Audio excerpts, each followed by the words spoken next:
Alright, what's up guys? We got all the installation or disassembly completed. All the transmissions out, differentials out, axles are out.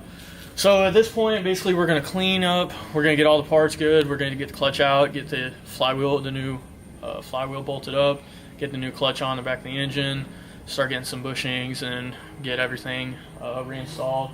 We got, the axle subframe hanging, so we're going to throw the new diff in it.